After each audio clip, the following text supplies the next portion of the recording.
New information tonight about mistakes the Lexington Parking Authority says cost drivers thousands of extra dollars.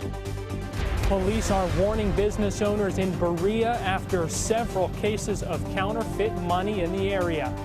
Police say a teenager's bizarre claim caused a scare at a Powell County apartment complex, but it was all a hoax. Tracking, alerting, protecting. WKYT News starts now with breaking news. Good evening. Right now, Lexington police and firefighters are on the scene of a bad crash, and they're trying to figure out how it happened. That crash happened about 10:30 tonight on Shoreside Drive, just off of Richmond Road. This is a live picture from the scene. Lexington firefighters say a car hit a fire hydrant. They say the driver was unresponsive and was taken to UK Hospital. We do not know the driver's condition right now. Firefighters are now trying to get the water turned off from the fire hydrant. We'll continue to gather details. We have the very latest on WKYT.com, and of course we'll have on WKYT News this morning. But a very active scene there with all that water tonight. Well, the chair of the Lexington Parking Authority Board says he should have been told years ago about mistakes made on thousands of parking fines. James Frazier, board chair, told us tonight that a special board meeting was held this week. And this follows inquiries by WKYT in the last month about why fines were doubled by mistake for thousands of drivers. And now the Parking Authority wants to refund that money. It's our top story at 11. From the summer of 2008 through the spring of 2012, fines for expired parking meters in Lexington were automatically doubled after 10 business days, even though the city ordinance requires that violators have 30 business days to pay the $15 fine.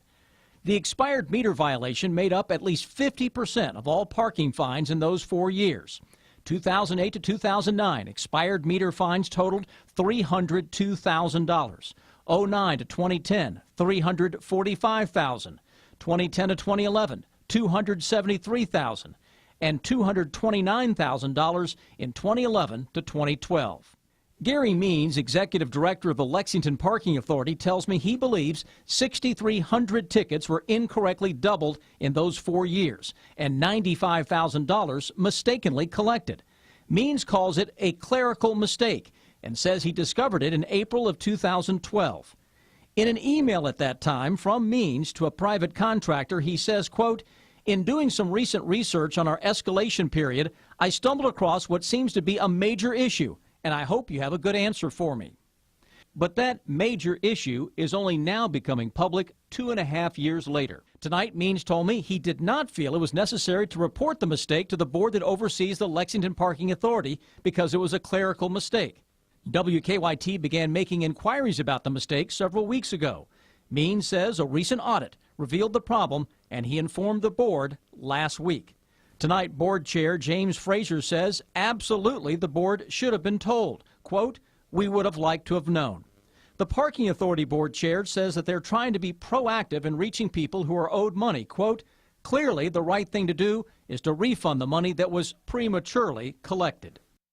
And when the mistake was discovered in 2012, Means changed the expired meter violation to overtime parking, which by ordinance gives violators 10 days to pay up before the fine is doubled.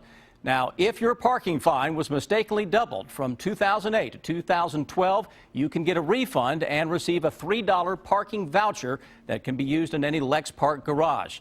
The Parking Authority will use a public service campaign, they say, to try and reach all the people who are owed money. We have an alert tonight for businesses in Berea. Police say someone is using fake money to buy food and merchandise. In the last week, Berea police think at least 6 businesses have received the fake money. New at 11, Garrett Weimer talks to one of the victims. Like most pizza delivery orders at Mario's, it started with a phone call. When the order comes in, a number will pop up. But it ended with the driver being paid with a fake $50 bill. Berea is a small knit community, but it's not immune to problems. And Mario's isn't the only one. Police say they're looking into whether the fake money is part of a larger ring or just isolated incidents. They say several factors make the cases unusual. We're seeing a larger number within a small amount of time, and the denominations of the bills are different. When you may see a couple of 20s in a short amount of time, we're seeing 10s, 50s, 100s, and that's something that you don't see very often. According to police, the fake money was used recently at as many as 6 businesses. That includes the Speedway just off exit 76 and the Shell station right across the street, both just a few hundred feet down the road from Mario's. Now police are warning other businesses like Mario's here in Berea to look out for the counterfeit money. It's a warning that Upton echoes, knowing what it's like to be a victim himself. I mean, that's sort of a catch-22. Yeah, you get frustrated, but what can you do? And trying to avoid becoming one again. In Berea, Garrett Weimer, WKYT.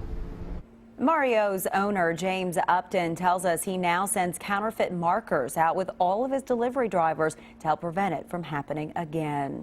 A Clay County woman now faces a murder charge for the death of her paralyzed husband. Tonight, state police upgraded the criminal abuse charge against Amy Burkhart. Police say Burkhart's husband, Charles Burkhart Jr., was dehydrated and malnourished when he was brought to the hospital last week. He later died. Police say Amy Burkhart was supposed to be caring for him but neglected him.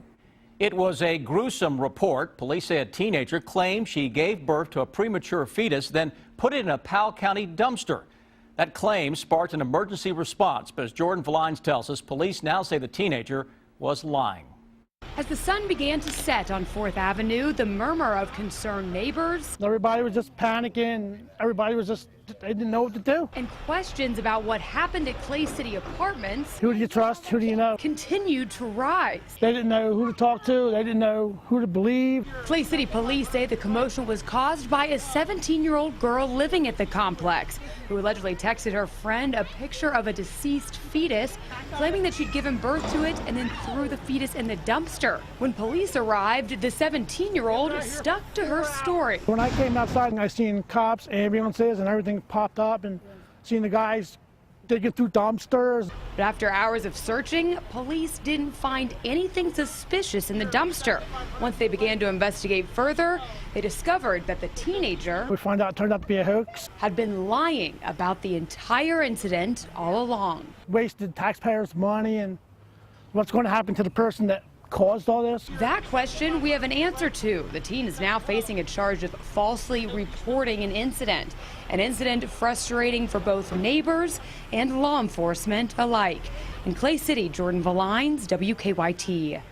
Officers with the Clay City Police Department say they will continue to investigate what happened.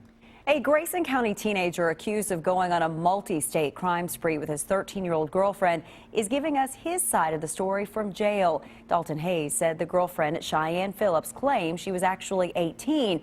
When he discovered her age, he says the two went on the run. Police found them over the weekend in Panama City Beach, Florida. Hayes says Phillips told him she was pregnant with his child. We was fighting and arguing again. She said, by the way, I had a miscarriage. I just didn't know how to tell you. I was like, man, all you had to do is just tell me something.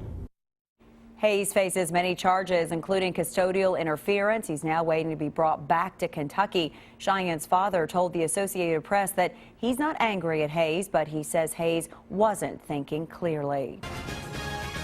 Follow WKYT online at WKYT.com. Join the conversation on Twitter and become a part of the WKYT Facebook family.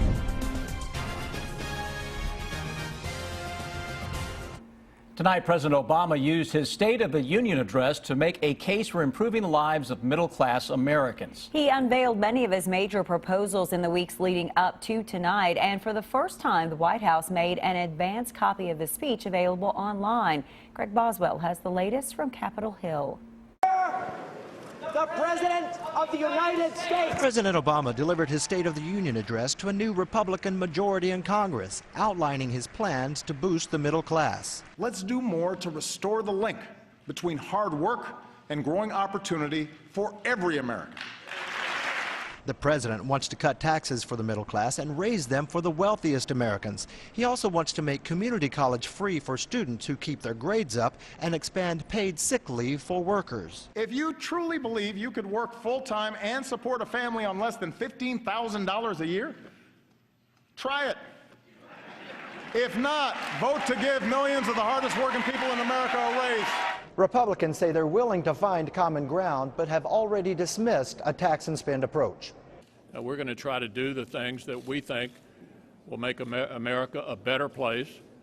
Hopefully, some of the things that we enact, he will agree to. The White House invited 22 guests to sit with the First Lady, many middle-class Americans helped by the president's policies.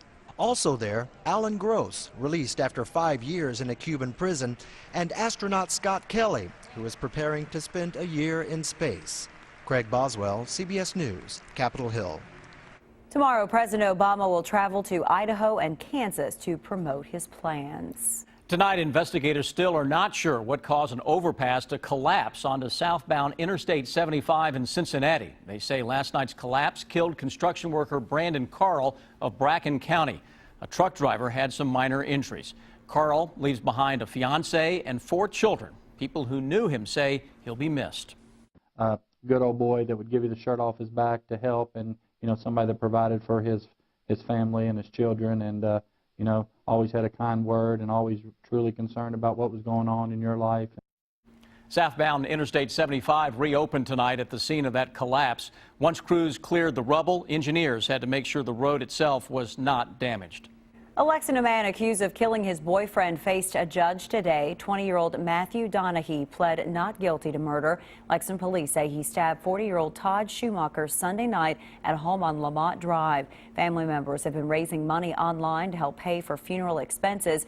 Friends say by this afternoon, more than $11,000 had been raised. A woman has been arrested in connection to a deadly crash in Lexington last September. Lexington police have charged 27-year-old Kayla Foster with manslaughter, assault, and leaving the scene of an accident. Police say Foster's car crashed into another car on Ironworks Pike September 14th. Investigators say 51-year-old Anarita de los Santos was killed. Police say alcohol played a role in that crash. It's going to be an unusual sight. Overnight, an historic house will be moving to a new location. Center College in Danville has been planning to move the home for months. It's been sitting on North 5th Street for decades, but overnight, crews will move it to Walnut Street. Center College says the move is needed because the ground the house sits on is not ideal. And the move is scheduled to begin just after midnight. The home will then be renovated and used for student housing. That's something I'd like to see. Yeah, fascinating. A very tedious process, nonetheless, to get that done. All right.